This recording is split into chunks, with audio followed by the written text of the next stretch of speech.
On apprenait cette semaine que Mark Calloway, The Undertaker, en entrevue avec Joe Rogan, disait s'ennuyer de l'ancienne génération de lutteurs. Cette génération qui amenait des fusils et des couteaux dans le locker room. Ouais, aujourd'hui, il trouve que les gars sont trop soft, que ça pense juste à bien paraître et à jouer à des jeux vidéo. Y a pas tort, Mark. Ouais, c'est pour ça que quand ils ont créé le premier Nintendo, ça venait avec un gun. Puis si tu tuais pas les deux oiseaux, là, ben, y avait un chien qui riait de toi. Puis combien de fois j'ai pris mon couteau pour le poignarder dans la TV, cet asti-là. Bienvenue à la révision des comptes. Benny is money, ay. Benny is money, ay. Benny is money, c'est la révision des comptes, ay. Benny is money, ay. Benny is money, ay. Benny is money, c'est la révision des comptes, ay. Benny Mimosa, Benny Two Belts, Benny best in the world, univers au complet. Monday night Benny, Friday night Benny, 2 fois semaine on est béni par notre sauveur qui est béni. On se croise les doigts pour un actif, on a déjà des passifs. Une clap de golf pour Benny, une clap de golf pour Benny. Benny is money, ay. Benny is money, ay. Benny is money, c'est la révision des comptes, ay. C'est la révision des comptes, ay. Nequid Nemis. Oui, rien de trop. Non, sinon peut-être les 3 dernières heures de Raw. C'est ce que nous verrons parce que c'est la révision des comptes. La révision des comptes où je suis Benny is Money. Et avec vous, je mets dans la colonne des actifs les bons segments, dans la colonne des passifs les segments ordinaires. Je vous donne mes awards et on note tout ça sur 5$. Merci beaucoup d'être là, merci beaucoup d'être en grand nombre encore une fois. Merci pour votre feedback, vos commentaires et merci de laisser vos awards sur le Discord de C'est juste de la lutte dans le salon de la révision des comptes. N'oubliez pas, vous pouvez aller sur le forum, sur le Discord, sur la boutique Etsy de C'est juste de la lutte, vous procurer des chandails, les crewnecks qui sont disponibles, des chandails chauds pour l'hiver, des chandails doux, confortables. Et aussi, ben, le Patreon, toujours 5$ par mois pour encourager le podcast et surtout profiter des avantages pour le prochain pool de Royal Rumble, d'ailleurs, qui s'en vient la semaine prochaine, dimanche. Alors, c'est le meilleur moment pour adhérer, profiter des avantages pour le pool. Alors, allons-y rondement avec cette édition chargée de Raw et qui nous a laissé avec plein d'émotions différentes. Lesquelles? C'est ce qu'on verra à la fin de cet épisode. Alors, Raw débute ce soir avec le grand retour de Drew McIntyre, lui qui avait raté les derniers épisodes en raison de la COVID-19. Pas facile pour Drew de revenir et d'insérer son épée à la bonne place. C'est sûr qu'il avait perdu un petit peu l'habitude, mais hein, ça nous est tous arrivé un jour ou l'autre. Pauvre Drew qui, justement, nous fait sa promo, nous dit à quel point il a été touché par tous les messages qu'il a reçus de prompt rétablissement. Il n'a pas été trop affecté par les symptômes de la COVID. Il a perdu le goût, l'odorat. Mais pour le reste, tout semble bien aller. Alors, ben, on lui souhaite qu'il soit en santé pour le Royal Rumble. Mais Miz et Morrison font leur entrée ils vont rentrer, mais seulement sur le tablier du ring, parce qu'ils ne veulent pas nécessairement entrer dans le ring. Mais souligne à Drew que son affrontement contre Bill, ça pourrait laisser des séquelles. Un des deux, ou même les deux, pourrait être amoché par le combat, si bien que le champion pourrait être une cible facile pour Miz pour faire son cash-in. Ils sont à nouveau interrompus, mais cette fois par Goldberg. Oui, le vrai Goldberg, qui fait son entrée dans le ring. Et Goldberg est un homme de peu de mots. You, me, Sunday, you're next. Et c'était à peu près ça, sa promo. Mais là, Miz est en arrière, puis il dit, psst, psst, ce serait le moment, là, tu pourrais attaquer Drew. Ouais, attaque donc. Et là, Miz et Morrison tentent d'influencer Goldberg. Mais Goldberg et Drew se regardent ensuite Miz et Morrison, et décident de les faire basculer dans le ring avant d'y aller de leurs moves respectifs, c'est-à-dire d'un spear pour Goldberg sur The Miz et d'un Claymore sur Morrison par Drew McIntyre, avant un ultime face-à-face pour terminer le segment. Quelle bonne introduction! Pas vraiment. Hein? Alors que tout le monde veut voir cet affrontement entre Drew McIntyre et Goldberg, Miz nous rappelle à quel point il est là pour rendre tous les éléments peu crédibles, peu intéressants, presque niaiseux à la limite. Alors malheureusement, pour tout ça, j'ai donné d'autres choix que de donner un passif à l'introduction de Raw. Mais ce n'est pas grave parce qu'on passe au premier match de la soirée. Gros affrontement entre Charlotte Flair et Shayna Baszler. Un affrontement entre deux reines. Un bon début de match où Charlotte a pris rapidement le dessus. Et même allé servir un dropkick sur Nia Jax qui ne se doutait de rien à l'extérieur du ring. Mais Charlotte va poursuivre en essayant de rapidement faire le figure four à Shayna. Mais Nia Jax, elle, va décider d'intervenir avec un leg drop et causer la disqualification de Shayna Baszler. Alors, c'est ça, le match a duré 30 secondes. Mais là, tout à coup, Mandy Rose et Dana Brooke sont venus à la rescousse sauver Charlotte. Parce que Asuka était occupée, j'imagine, à se préparer mentalement pour son match de ce soir. Alors, pas de présence d'Asuka, mais Mandy et Dana à la rescousse. Et là, Lacey Evans aussi va arriver dans le ring, ce qui fait qu'il y a 3 babyface, 3 heels, et qu'au retour de la pause, nous avons maintenant droit à un match 3 contre 3, où il faut attendre que Shayna et Charlotte reviennent dans le ring pour continuer leur affrontement. Alors, Charlotte va envoyer Shayna à l'extérieur, va s'attaquer à elle, dire à Nia Jax et à Lacey de ne pas s'approcher. Et là, elle va tenter de lancer Shayna, mais Shayna renverse.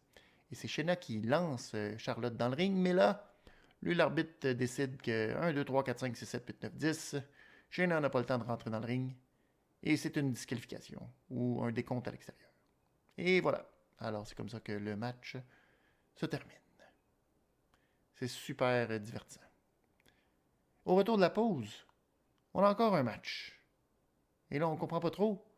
Mais on a une reprise qui nous explique que les Heels sont allés sur la rampe et Adam Pearce est venu à leur rencontre. Pourquoi, on ne sait pas trop. Mais là, elles se sont plaintes et elles ont dit « Hey, ça n'a pas de bon sens, un match qui se finit en décompte de même à l'extérieur, que c'était plate. » Alors Adam Pearce demande aux Babyface si elles veulent continuer et les Babyface acceptent. Alors, le match se poursuit. Alors cette fois, on a le droit à un vrai match, en tout cas, semblant de vrai match, qui va se terminer alors que Dana va subir ce qui s'en allait être un powerbomb, qui a été transformé en ce qui s'en allait être un power slam, mais qui a fini en choke slam, où la tête de Dana est allée frapper le matelas assez intensément. Pauvre Dana. Je suis pas expert, mais me dire que ça sonnait comme une commotion cérébrale. Là, est-ce que c'était la faute de Nia Jax ou de Dana qui a mal pris le coup? Je sais pas, mais ça paraissait pas bien pour ni une ni l'autre. Alors, victoire de Nia Jax, de Shayna Baszler et de Lacey Evans. Au final, 3 matchs qui ont donné 3 résultats pas super le fun, pas super divertissant. Et qui ont tenté de nous mettre la table pour le Royal Rumble féminin, mais qui malheureusement ont échoué. Alors, pour tout le travail raté, je donne une note de 2$ sur 5 seulement, et un très très gros passif x3. Mais c'est pas très grave, un très long segment plate pour commencer Raw, parce que finalement, ça nous donne le goût de voir Retribution et Xavier Woods dans son périple pour essayer d'être meilleur que Ricochet.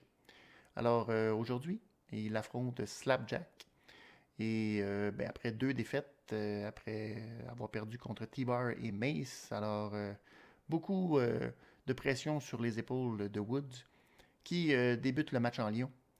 S'attaque rapidement à Slapjack. Mais Slapjack revient avec une espèce de manœuvre dans les cordes pour donner une sorte de guillotine à Woods et reprendre le dessus.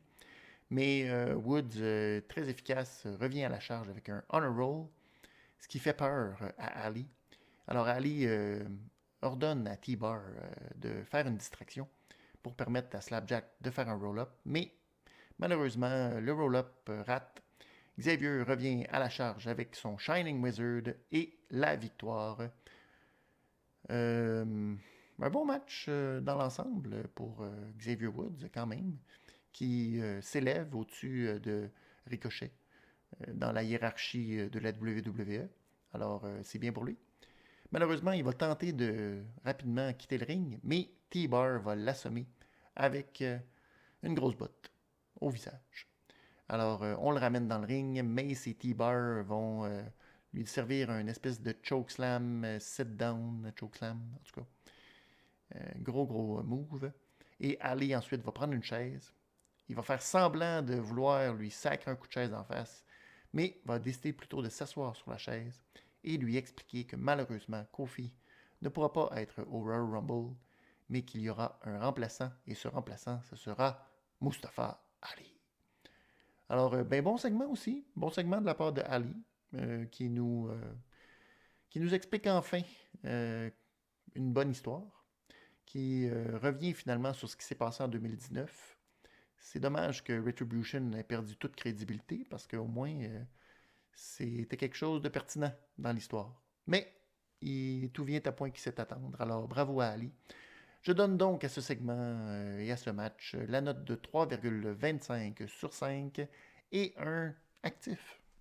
Place maintenant au VIP Lounge.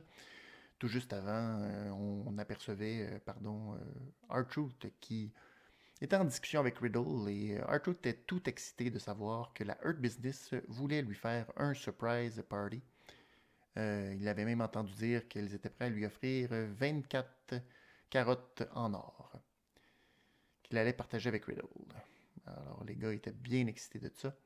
Mais finalement, une fois dans le ring, on s'aperçoit que c'est plutôt le Hurt Business en Bobby, Shelton et Cedric qui veulent offrir un collier 24 carats en or à MVP avec les lettres THB. Alors, MVP est très très heureux de ce magnifique cadeau. Mais R-Truth fait son entrée et leur dit merci de me faire un super surprise. Je sais que j'étais pas sur la liste d'invités, mais je comprends vu que c'est un surprise et tout.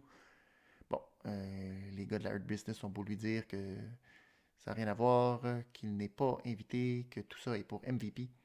Mais il n'y croit pas. R-Truth voit très bien que le THB, ça veut plutôt dire Truth Happy Birthday.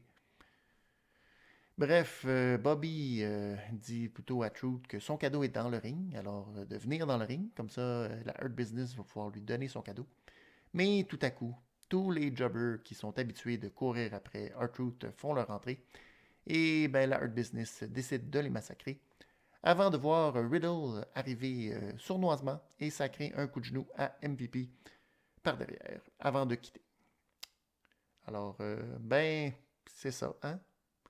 Alors qu'on veut suivre cette histoire de dissension, qui est un peu dommage, mais bon, il y a une histoire de dissension dans le groupe de Hurt Business entre Benjamin et Alexander. On nous sac plutôt ce segment comique avec les jobbers de service qui se font planter, et Riddle qui va d'un beau petit coup sournois. Car Riddle est le héros pas du tout niaiseux qu'on veut encourager. C'est pas réussi, hein? Alors, malheureusement, ce VIP Lounge ne mérite rien d'autre qu'un passif. Et là, ça fait un certain moment que Raw est déjà commencé quand on apprend tout à coup que Edge va faire une allocution aujourd'hui. On nous apprend ça comme ça. au lieu de nous annoncer ça avant Raw. Et ben, qui sait, peut-être faire des ratings. Non, on aime mieux garder ça secret et ben, donner ce beau cadeau à ceux qui ont le courage de regarder Raw. Des fois, hein, tu te demandes comment ils font la préparation. Le match suivant, c'est Sheamus qui affronte John Morrison dans un match pour garder la forme et être prêt pour le Royal Rumble.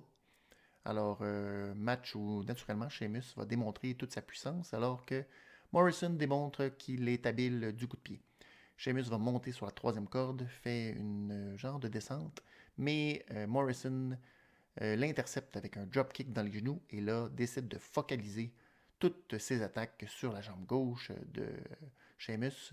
Sheamus qui va réussir après de nombreuses minutes à s'en sortir, à appliquer un cloverleaf, mais Morrison va rejoindre les cordes. Mais ce n'est que partie remise pour Sheamus alors qu'il va exécuter un white noise pour la victoire. Alors, somme toute, un bon match qui a pris peut-être un peu de temps à se mettre en branle et à être intéressant. Mais je dirais que la deuxième partie du match a été quand même assez bien. Alors, je vais leur donner la note de 3,25 sur 5 et un actif. Mais malheureusement, Miz, qui voulait encore une fois gâcher un autre segment, décide de défier Sheamus dans un match handicap 1 contre 2. Alors malheureusement, au retour de la pause, c'est ce match auquel nous avons droit. Sheamus qui est victime de l'acharnement de Miz et Morrison. Mais tout de même, il réussit à s'en sortir. Il tente, en fait, il monte sur la troisième corde alors que Miz et Morrison sont à l'extérieur du ring et il saute pour exécuter une double corde à linge. Très bien réussi. Tout le monde remonte dans le ring, mais Sheamus veut exécuter un brogue kick sur Miz. Morrison l'en empêche et c'est lui qui va hériter ou recevoir le brogue kick en plein visage. Mais ça va permettre à Miz d'effectuer le Skull Crushing Finale pour la victoire. Et oui, un autre match handicap impliquant Miz et Morrison. C'est quand même très rare ça, qu'on voit ça. Ça donne quoi? J'ai aucune idée. Et malheureusement, c'était pas très bon. C'était long. Ça menait pas nulle part. Il n'y avait pas d'enjeu. Et ça nous exprime, ça nous fait ressentir encore une fois à quel point Miz et Morrison sont ridicules et inintéressants. Et même rendus à un point où ils sont désagréables à regarder. Alors, je suis malheureux de ça. Mais je leur donne une note de 2 sur 5 pour ce match. Et un autre passif. C'est alors qu'on retourne en coulisses pour aller revivre un fameux segment. Là, il va falloir que vous alliez dans votre mémoire où Triple H donnait des cours de lutte à Trish Stratus et il s'est fait surprendre par Stephanie McMahon. Alors, on a recréé la même scène, mais cette fois, c'était Ric Flair qui donnait des cours à Lacey Evans, un peu par derrière, un peu comme en position de German Suplex. Et Charlotte les surprend. Charlotte demande à Lacey de quitter. Et Charlotte décide d'un peu remettre dans la face le fait que Rick a dépensé beaucoup d'argent pour beaucoup de personnes dans sa vie, mais très peu pour sa famille. Mais elle souligne que ce n'est pas elle, the bad guy, dans l'histoire. Alors Charlotte quitte la pièce, mais elle est accueillie par un woman's right de Lacey Evans. Alors Rick est abasourdi de la situation, veut aller au chevet de sa fille, mais Lacey lui dit non, Rick, viens-t'en, on s'en va. Et Rick se dit ouais, pourquoi pas. Alors il quitte, laissant sa fille gisant sur le sol. Tout ça est logique, hein? Tout ça a absolument du bon sens. C'est dommage, mais moi, je trouve ça tellement farfetch, tellement insensé. Et malheureusement, Charlotte, je ne la trouve aucunement crédible en tant que babyface. C'est pour moi, non, ça fonctionne pas du tout. Sa lutte est aucunement babyface. Son personnage à l'extérieur est aucunement babyface. Dans tous les segments, elle est détestable. C'est dommage. Elle est détestable. J'étais quasiment content qu'elle reçoive un Women's Right. Au tour maintenant de R-Truth de vouloir se prouver à Adam Pearce. Oui, lui aussi veut faire comme Drew Gulak et Ricochet et montrer qu'il est capable, je ne sais trop de quoi, mais il veut se prouver à Adam Pearce. Alors, dans un segment pas trop bien filmé parce qu'on voit que AJ était comme mal dissimulé en arrière, AJ arrive en coulisses et lui dit bah, si tu veux te prouver, pourquoi pas te prouver contre moi, par exemple. Alors, Adam trouve que c'est une bonne idée et dit à R-Truth que si il réussit à battre AJ Styles, peut-être qu'il va le considérer, genre, pour le Royal Rumble. Eh bien, spoiler, ça n'arrivera pas. AJ Styles qui va dominer en début de match, il va dire à Omos que, en prenant R-Truth par la tête, oui, il va faire semblant, en fait, dire à Omos qu'il va le propulser à l'extérieur du ring, pareil comme les 29 autres compétiteurs à l'intérieur du Royal Rumble dimanche. Mais R-Truth renverse et il envoie AJ par-dessus la troisième corde.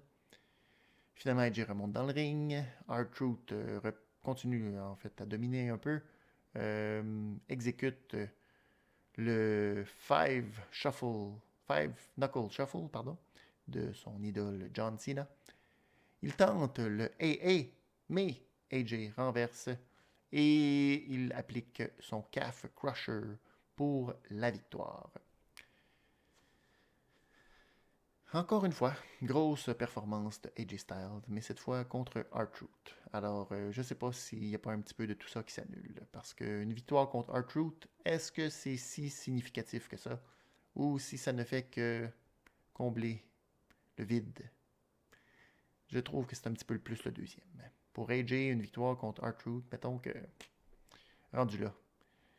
Alors, c'est ça. Un match qui servait pas à grand-chose, qui n'avait pas grande signification, et qui, en bout de ligne, a permis à R-Truth de conforter sa position dans la hiérarchie de la WWE près de Ricochet et de Drew Gulak.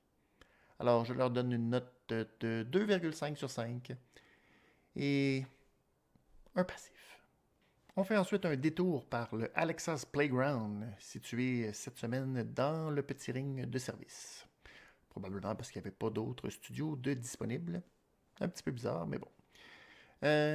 Alexa qui regarde la promo presque entière de Randy Orton de la semaine dernière, le luchador grand brûlé. J'ai failli m'endormir, mais j'ai tenu bon. Alexa a aussi regardé les faits saillants de son match contre Asuka. Sa boule de feu d'il y a 2 semaines aussi dans le visage de Randy. Je trouvais ça très drôle. Et elle avait hâte à ce soir car elle avait la chance de mettre la main sur un nouveau jouet.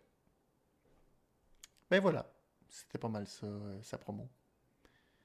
Ça m'a pas fait grand chose, malheureusement. Probablement que l'effet creepy de Alexa, je l'ai pas senti cette semaine.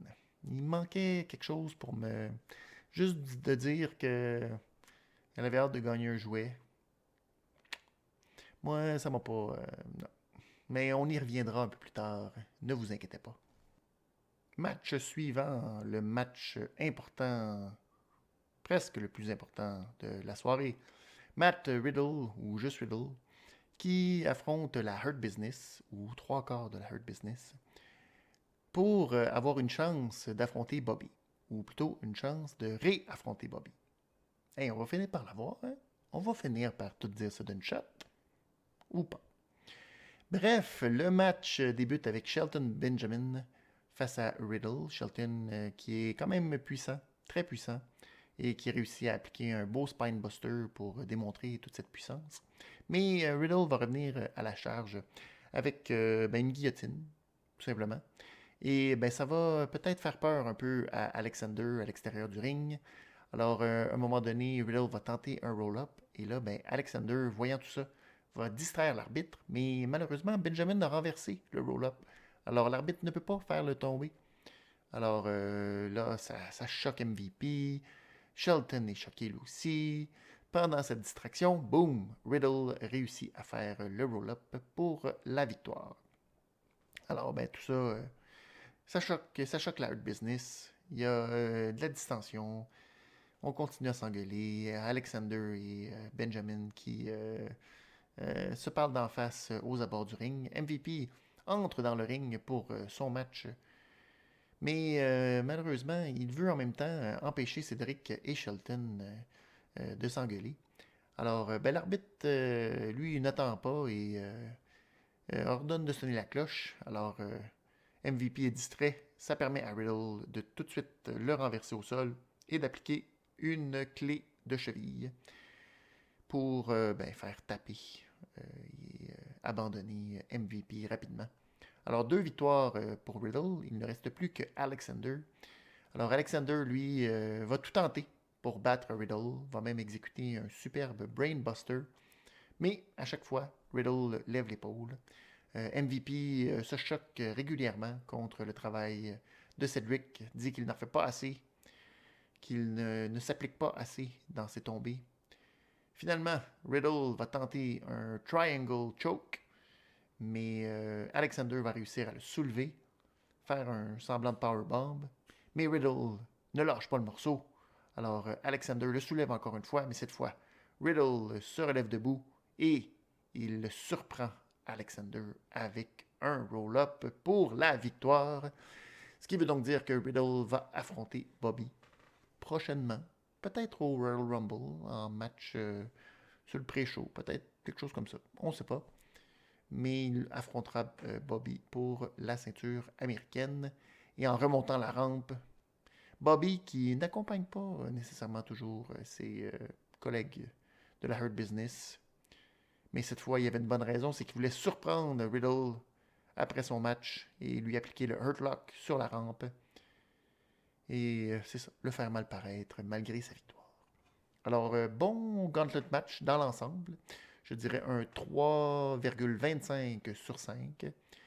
C'est juste dommage parce que Riddle, on a un petit peu de difficulté à le prendre au sérieux, tellement il est bien présenté à Raw. Mais, au moins, cette fois-ci, disons qu'il n'a pas nécessairement mal paru et il a été capable de montrer tout son éventail comme lutteur. Alors, pour ça, je vais donner un actif. Et vous l'attendiez, la voici, la fameuse promo de Edge qui nous dit qu'après toutes ces années, et après cette année en particulier, il a appris que demain n'est jamais garanti. Et même qu'on pourrait dire qu'en 2020, on a appris que demain, c'est même pas certain que ça va arriver. Hein? Alors, il y a 10 ans de cela, il a été obligé d'abandonner son titre. Eh bien, c'est le temps de réparer les choses parce que il a appris à Backlash des mains de Randy Orton que demain n'était pas garant. Mais il doit continuer de se battre et il doit récupérer ce qu'il n'a jamais perdu. Alors c'est pourquoi il va entrer dans le Royal Rumble. Et c'est ça. Là, c'est une bonne promo de Edge. Edge qui sait comment faire cette promo. C'était la même promo ou presque que ce qu'il faisait au mois de mai. La même promo ou presque que ce qu'il faisait au mois de mars. Toujours songeur, toujours songé. Mais à un moment donné, j'ai pas trop compris celle-là. Il veut gagner le titre. Edge.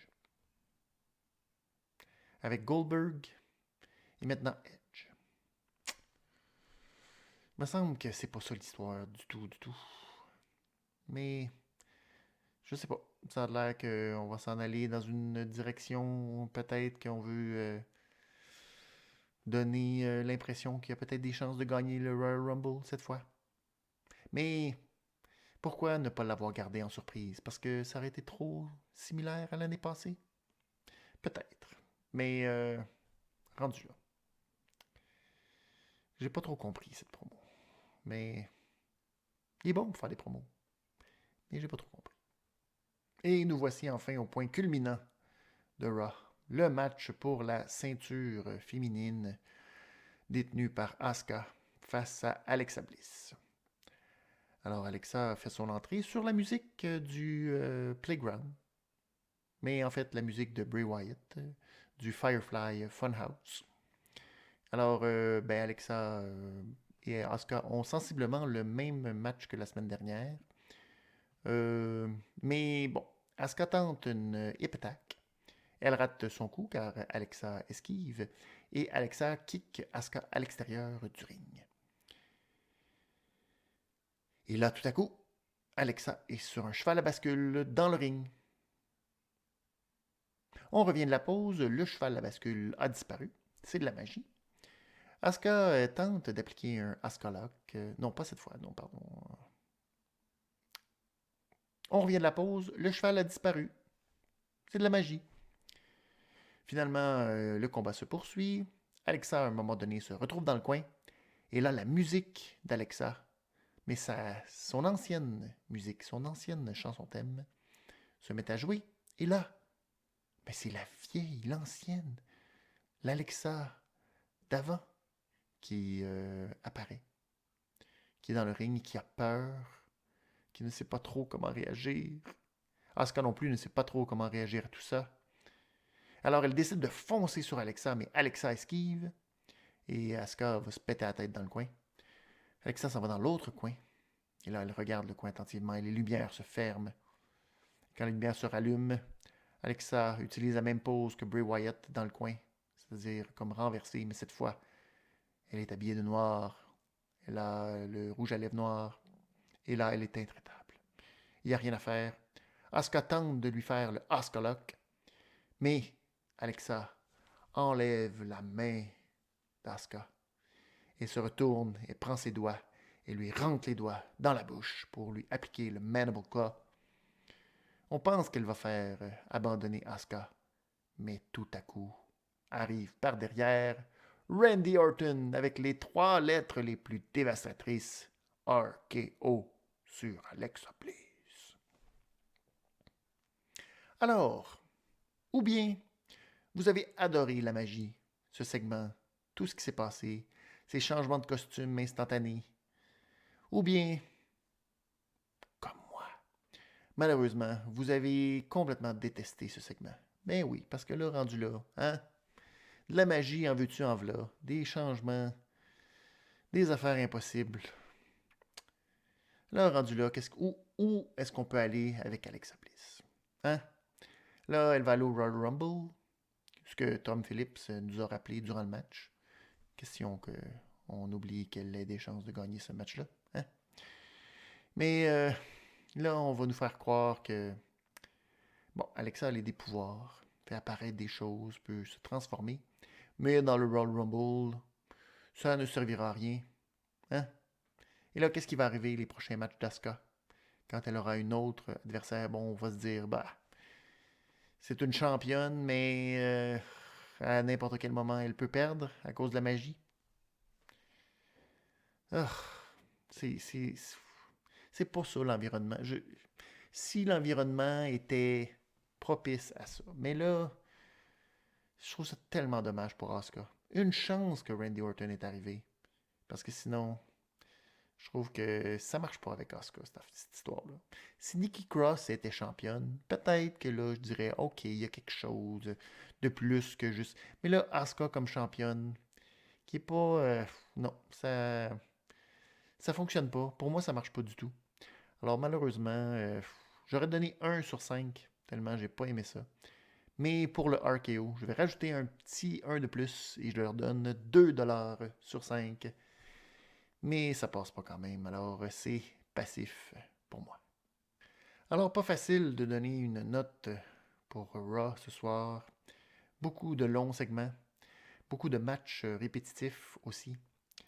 Bon, on commence à être habitué à Raw, hein, de voir que les segments sont là beaucoup plus pour combler du temps et combler le vide que d'autres choses. Et malheureusement, ce soir, il y en a eu plus. Alors, pour tout ça, je peux pas donner grand-chose de plus qu'un 2,5 sur 5 à Raw.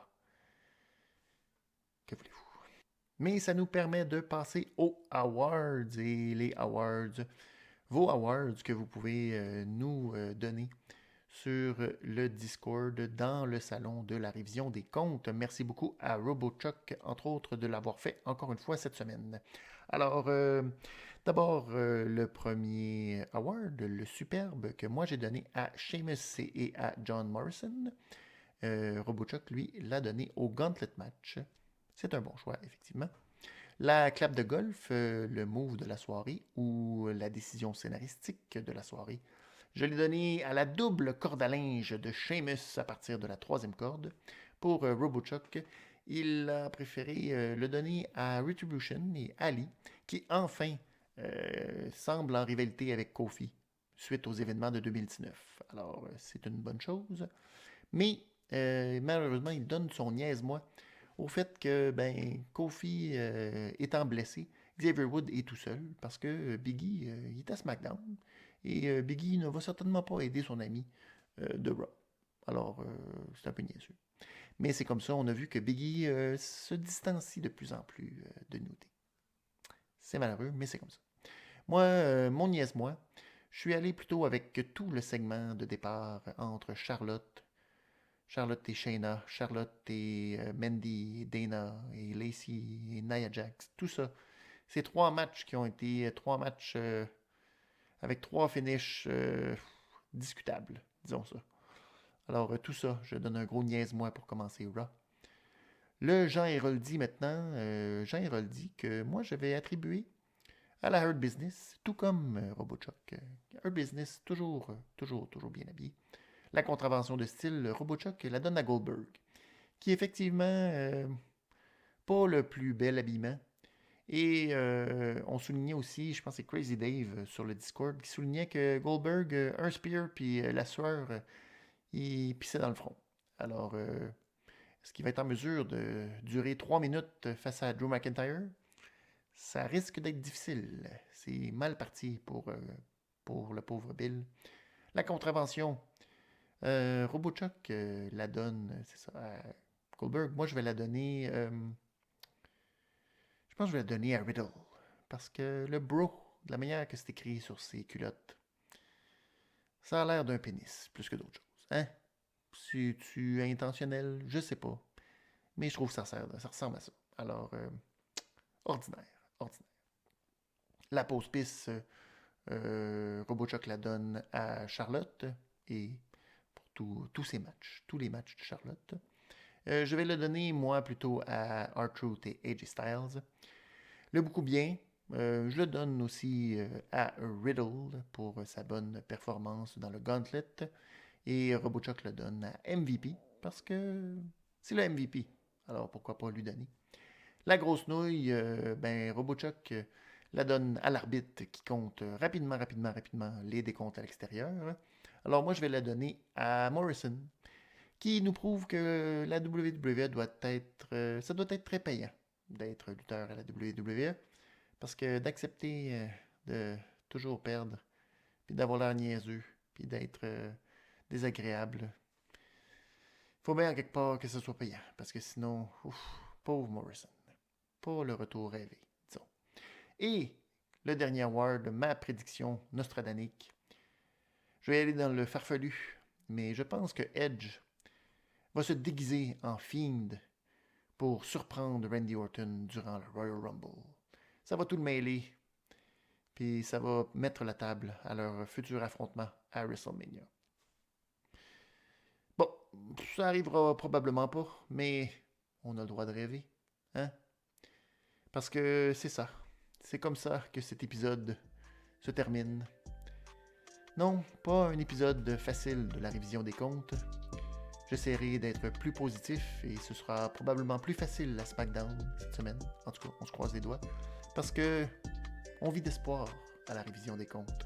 Mais ça ne m'empêche pas de vous souhaiter une bonne semaine, de vous dire que oui, le Royal Rumble arrive à grands pas ce dimanche. Alors, ça va bien aller. On garde l'espoir, parce que c'est tout ce qui nous reste, l'espoir. Bonne semaine. Bye.